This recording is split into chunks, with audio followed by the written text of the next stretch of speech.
Amelia, I do not know if this letter will reach you before you travel again, but I hope that it will. So many of my nights seem to revolve around hope these days. The past months have been a revelation, my love. There's such a vast ocean of secret knowledge that exists beneath the surface of all of the Camarilla's lies, and in learning of the path of metamorphosis, I have glimpsed some of it. There are so many things that were hidden from us, my love. Things that change the context of our shared immortality in both great moments and times of hardship. I say my love because that remains the place you hold in my heart. In fact, it has been one of my greatest obstacles in advancing on the path I'm exploring. Metamorphosis is a philosophy that embraces change. It calls upon us to focus on shifting and adapting ourselves in ways that create new perceptions. But time and again, I find something in myself that is simply unchangeable, an anchor that holds me from a spiritual or physical evolution required by this path. My love for you, Amelia, is my North Star. It is a constant in my nights, an immutable feeling that brings me back to myself no matter how hard I work to forge a new identity. Even imagining a night where I can change this feeling of love fills me with dread. I don't want to change in this way. I don't want to lose you. To lose even this memory of you. You pushed me away, and I understand why. I try to think of this coldly and logically, as I assume you did, but even when I try to imagine you moving on with someone else, my heart still breaks. It will break every night, as I live with the knowledge that there is no longer an idea as powerful to me as Amelia and Eric. There is nothing I can envision in the next 1,000 nights that will compare to the clarity of my memory of the last night I held you to me. And so I beat my head against the stone as I strive every night to transcend to a level of constant change, but am unable to let go of the past that roots me to myself. While my progress has been slow, the revelation of a hidden world of knowledge has shot through me like lightning. There is so much we did not know, Amelia. So much of our history has been shrouded in political illusions within the ivory tower. It's hard to even know where to start. About the world we live in today, where the destruction of Europe is merely a shadow on the wall of a cave cast by ancient gods. About the incredible origins of our Canaanite legacy, or 1,000 places in between. What about an event that towered above every aspect of our lives when we were young neonates? One of the most important things to occur in the history of Kindred, the most obvious source of our current divisions and vampiric wars. I think we could start with the Great Anarch Revolt. You remember the stories we were told about this uprising? That it was done by greedy, hateful childer yearning for the power of their elders' blood, a power grab by Diablerus and the Banu Haqim. A large rabble ungrateful for the gifts of immortality they were given by their sires, who used the chaos of the moment to empower themselves with ancient blood or to settle old scores. But these opportunists did not define this revolution. You can say the revolt began with betrayal, but a betrayal of the younger kindred, not their sires. The 15th century saw the rise of a new existential threat to Canaanites known as the Inquisition. We were fledglings then, and shielded from most of its terror, but, Amelia, it was horrific. Under the banners of the church, the Inquisition was a known terror to the kind, but also they hunted us with ruthless efficiency. The elders learned in those early nights how powerful an organized and well-funded mortal enemy could be, and how limited we were. Sure, an ancient may have the power of a god, but only between sunset and sunrise. For half of each day or more, we were refugees in hiding from the hateful sun. It didn't matter if a kindred could battle 100 mortal soldiers, if those soldiers could just burn down their haven at noon. The elders' solution was simple and brutal. When the Inquisition would get too close to their sacred halls, they would simply redirect them to another target, someone more expendable, someone who would satisfy the quota of these fanatic warriors, and almost always that meant someone young. It was hard to discern at first, but eventually even the most pious and loyal neonates began to notice how frequently they were finding themselves being hunted by the Inquisitors, no matter how well they hid from society or precautions they would take. In time before the Camarilla, Europe was dominated by powerful vampiric kingdoms, where once great Cainite would dominate dozens of other domains through diplomacy or even threat of force, Great Britain under Mithras, or the fiefs of Black Cross in Germany, or the Sea of Shadows in Sicily, are all examples of these proto-sects, ruled on high by one powerful kindred. When the neonates of this era sought help with the Inquisition, it was to courts like these that they had to make their appeal. This is where their nightly fears evolved into suspicion. As they pleaded with their betters for help, a bruja of some standing named Patricia took up their cause. She delivered these pleas to the Ventru court of Hardestadt, who ruled the fiefs of Black Cross with an iron fist through his militant childer. Patricia urged the court to act. She suggested Hardestadt and his Ventru nobles use both their influence in mortal society to start to curb the Inquisition, and if necessary use violence to destroy the most effective groups of inquisitors in Germany. Hardestadt and his elders declined, instead suggesting that an early version of what would become the Masquerade be adopted. This half-measure enraged Patricia, who would leave the castle that night, casting off her allegiances to her feudal lord, and instead throw her lot in with a growing number of angry neonates. She formed a warband of Bruja around herself and then adopted a new name, a name suited to a new life. She called herself Tyre, and carrying the banner of rebellion, she launched the first strike. Hardestadt had gone to meet a group of powerful elders to discuss the formation of a coterie called the Camarilla. By all accounts, that first meeting in a castle he held in Spain was a great success, and the elders agreed to meet again to discuss the proposal. Before they could, however, Tyre would strike. In the battle, many Ventru nobles would fall beneath the fangs of the enraged rebels. The Hardestadt was gravely wounded. Tyre is said to have engaged in one-on-one combat with the Great Elder, and upon defeating him, diablerized the Ventru.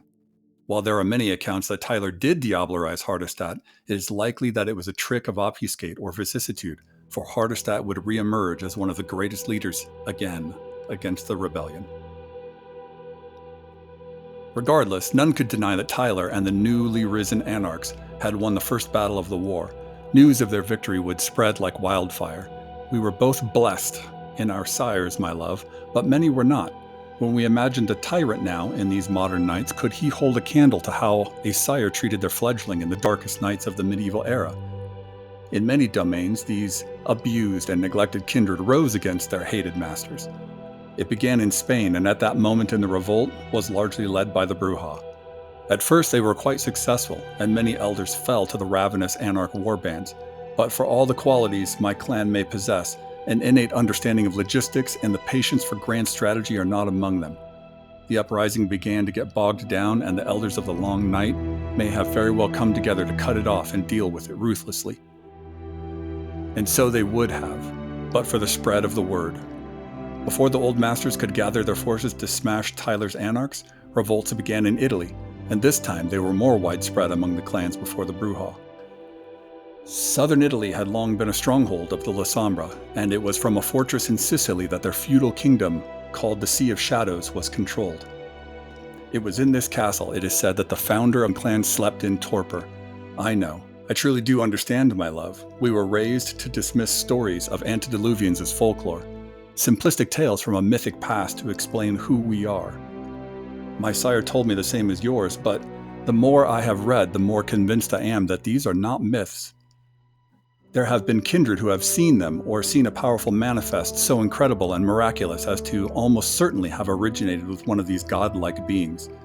Moreover, it is hard to explain the profound change which took place in the Lasombra after these crucial nights, if the existence of a progenitor for their clan were not, in fact, real. But I digress. Let me return to the point. From the Castle of Shadows, the Lasombra High Court managed the empire of the Lasombra Antediluvian with high-handed efficiency and brutality. They had just successfully aided in the Christian reconquest of Spain, putting them in direct conflict with the Banu Haqim, who had supported the various emirates of Al-Andalus. This conflict occurred on the heels of the Lasombra's support for several crusades, which had made advances into lands controlled by the Banu Haqim, so a long enmity was stirring between the two clans. As the Great Anarch Revolt began to spread, clever rebels sought to take advantage of that rift, and the fact that one of the Lasombra Antediluvian's own youngest childer, Graciano de Veronis, plotted with the rebels would change the face of Cainite politics forever. Graciano, a powerful kindred of the fourth generation, had sympathized with the first uprisings in Spain, but wrestled with the reality of the powerful blood bond held over him. But their restraint would be broken with the discovery by Koldonic sorcerers of the Tzimisce. These practitioners of lost earth magics had discovered a way to shatter the blood bonds of vassals to their masters, and in doing so opened the door for Graciano's ambitious plans. Biding his time as the Bruja rebellion in Spain simmered, Graciano organized the Anarch resistance in southern Italy steadily. At the same time, he reached out to the Banu Haqim, seeking the assistance of the Assamites in his planned rebellion. They were eager to help, as they had many scores to settle. Graciano would lead a group of Banu Haqim warriors into the Castle of Shadows in Sicily, and once inside they would launch an attack on the Lasombra High Court, slaying many elders beneath their swords. At the same moment, his Anarch coteries would attack from the outside, dividing the defenses of the vampire castle. Meanwhile, he and his select group of Anarch and Assamite allies would make their way to the resting place of Lasombra himself. There, sleeping in contemplation of his beloved abyss, the first of the Lasombra lay in his crypt. His infamous shadow guard were nowhere to be seen. What happened next is somewhat disputed. Many say that Graciano engaged in the amaranth on his sire. Others say one of the Banu Haqim drank the sacred blood. But still, others say that the whole group of assassins had devoured the antediluvian. Whatever the case, all agree that he did die, and when Graciano would invite the Lasombra to the Castle of Shadows after his victory, he would lay out in no uncertain terms that he had killed the founder and that the Lasombra could join him in the Anarch Revolt or face the wrath of the victors. The Lasombra can be said to have many flaws, but there are some of the most hard-headed realists I've ever met. Some excitedly joined, others reluctantly, but only a few rejected Graciano's offer and fled, led notably by Montano, the eldest child of the Lasombra founder. The Anarchs not only had a victory under their belt in a new country, but they had destroyed a feudal vampiric kingdom and brought nearly an entire clan into the Uprising.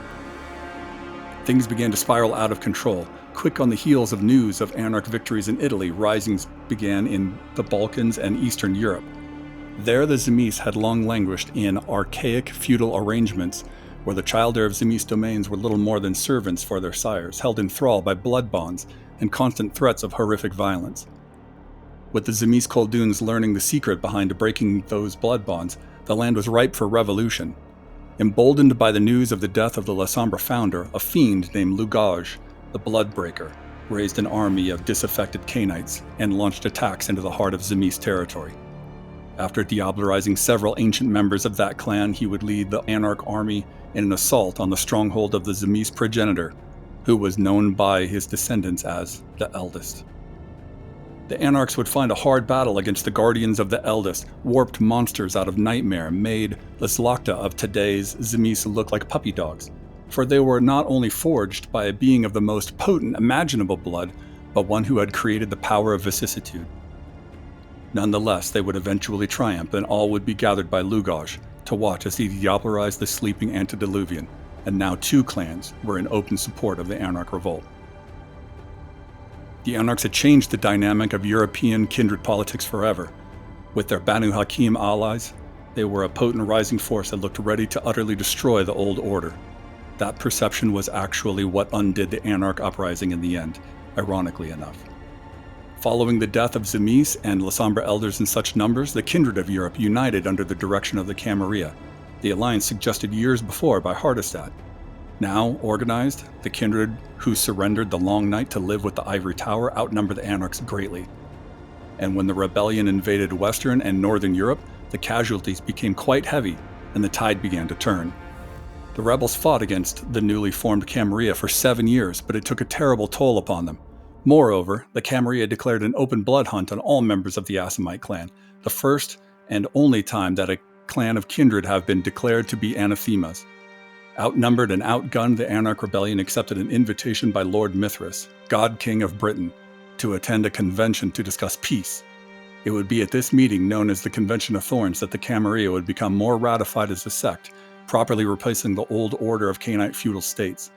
Many Anarchs would join it, tired of war and hopeful for a new organized peace.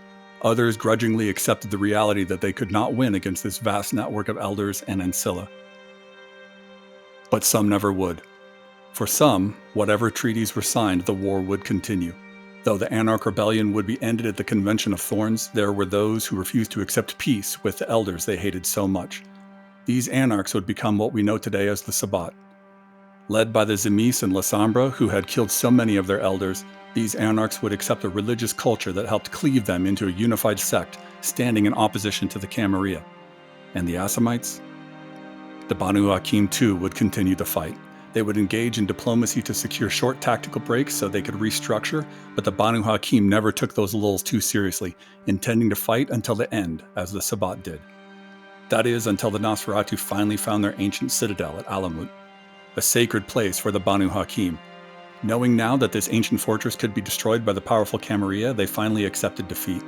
The negotiations were brief.